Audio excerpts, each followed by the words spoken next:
Nintendo, we love you guys, but, no one has a perfect record. Welcome to WatchMojo.com, and today we'll be counting down our picks for the top 10 Nintendo fails.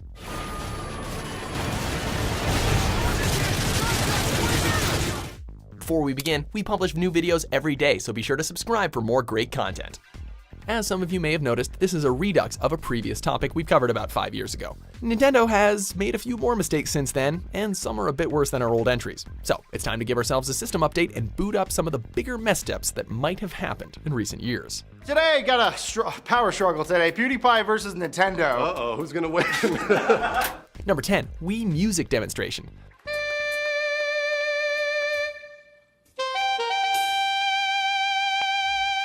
Oh, my ears, what the hell was that? During the E3 2008 press conference, on top of the awkward demos of Shaun White snowboarding and Wii Sports Resort, Nintendo managed to make things considerably worse by putting on a concert to demonstrate Wii Music.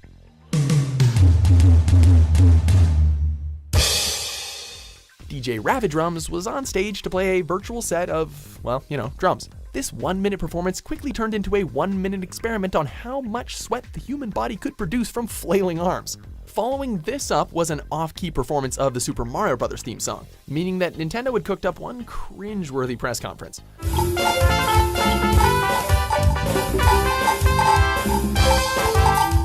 Number 9, Wii Mini. And look what we have here, a Wii Mini. As gaming consoles have advanced throughout the years, certain features have structured themselves as expectations. We're talking simple stuff here like Wi-Fi support, online connectivity, component video output or HDMI, and a healthy amount of USB ports for controllers, chargers, and the like. We've got AV out, the sensor bar, and then the AC power in. Released for $99 US after the Wii U was already on the market, the Wii Mini only featured composite video output and one USB port. Units were also bundled with Mario Kart Wii, a game that contains online features. Oh, and there was no backwards compatibility as well. So, why was this console even made?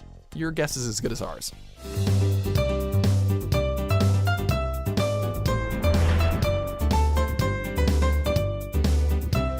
Number 8, Nintendo 64 DD.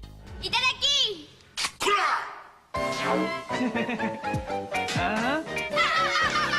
This magnetic disk drive allowed players to take advantage of expanded storage in order to download games, create movies and animations, and even do some online gaming. If this sounds good to you, well, maybe you should have told someone over at Nintendo, because they anticipated that the 64 DD would be a commercial failure right out the gate. As a result, you could only initially get the console via mail order, and it was technically only available in Japan.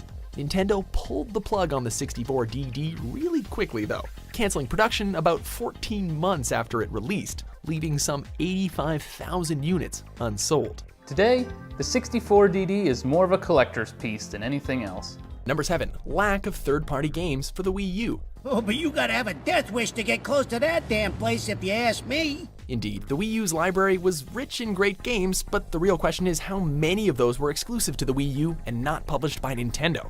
We're not even talking about exclusive titles like Bayonetta 2, as fantastic as it is. Rather, we're talking about multi-platform titles you shouldn't have to buy on other consoles like GTA 5, The Witcher 3, or Dark Souls.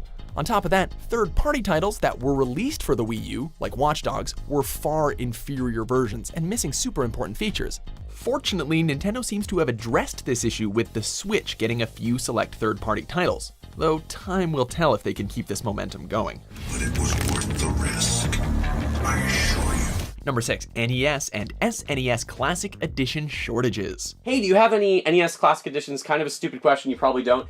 Like some sort of urban legend, these flashback consoles are probably something you've heard of but never actually seen in person. Taking the form of a glorified $60 emulator, the NES Classic contained 30 of the greatest NES games that graced the original console. Unfortunately, pre-orders were sold out almost instantaneously, and all major retailers suffered low stock numbers. To give you an idea of why it's hard to find one, Nintendo stated just before Christmas of 2016 that they had sold 200,000 units in the US alone, but that country has millions of Nintendo fans. The SNES Classic in 2017 did have a less rocky launch with 2.3 million sales in its first month, but it still suffered from shortages worldwide. Baby steps, you guys. Baby steps. Now you're playing with power. Number 5, Philips CDI. And your mom says, no dear, CDI works with your television. It might not technically be a Nintendo console, but we're going to show you why this is on the list. Now, we could go on about the abysmal quality, but the issue here is in the games. Yeah, these games. Link, go to Gamelon and find my father. Great! I can't wait to bomb some Dodongos! Nintendo licensed some of their properties for the Philips CDI, which birthed the abominations of Hotel Mario, Zelda Wand of Gamelon, Zelda's Adventure, and Link, Faces of Evil. These titles had awful game design, and some of the most laughable cutscenes in gaming history. Just look at this. This was basically a dark time that no one likes to talk about, but no one will really forget either. If we could sum up our feelings for the Philips CDI, I think this cutscene could say it all. Number 4, Wii U Marketing Campaign. And a runner on second. Swing and a miss. 98-mile-per-hour fastball. Consider this to be part 2 of the Wii U's demise. After the success of the Wii, many of us wanted to know what Nintendo could do to top themselves. Under the name Project Cafe, we didn't get an idea of the console until its reveal in 2011, which technically led to more questions. As if the name wasn't confusing enough, the trailer released kept advertising the tablet while showing people playing with the same old Wii remotes. So many people were confused. Was this a new console or some peripheral to neglect like that balance board? Hardcore Nintendo fans definitely knew there was a new console coming, but for your average consumer, that really wasn't properly spelled out and nobody knew what it was. The games we love to play are on Wii U this holiday. Games rated E to E10+. And that's how it's done. Number 3, Nintendo Creators Program. Seriously? This is what you do on YouTube? If I do a review, I'm gonna deal with this shit, Nintendo, really?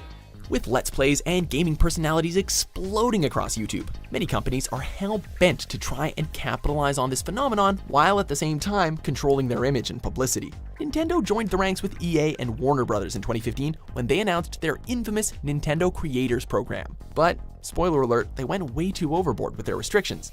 Basically, you can make videos using Nintendo's IPs, but they get a share of the ad revenue, and your videos must be approved by Nintendo in order to be uploaded. Oh, and you can only make videos for a small selection of approved games. The strict guidelines and dominant attitude created huge backlash, with many high-profile Let's Players choosing simply not to play Nintendo games. Thus, Nintendo missed out on a lot of free promotion that they probably needed for that Wii U.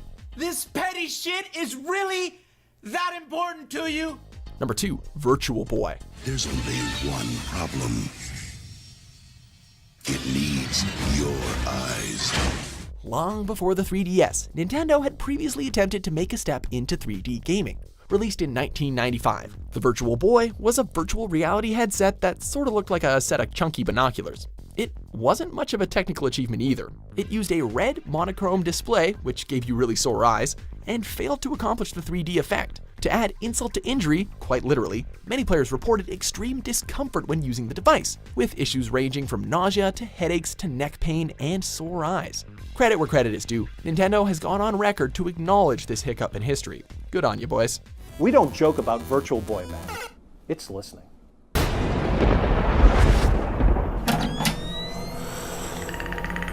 Before we unveil our top pick, here are a few honorable mentions. The game is inside the cards. New e-reader for Game Boy Advance.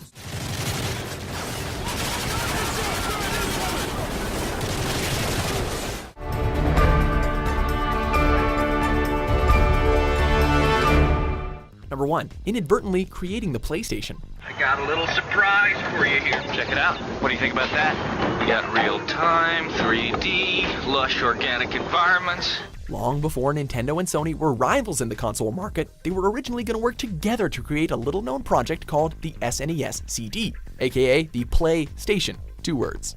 Unfortunately, contractual disagreements caused that partnership to end prematurely, and instead we got those Philips CDI games we mentioned earlier. Skip ahead to December 1994, Sony found themselves a massive success with their brand new console, the PlayStation, 1 word, establishing themselves as a new competitor for Nintendo. Since then, Sony have had massive success in the home console market since their debut, even up to today with the PS4. And to think they could have been partners.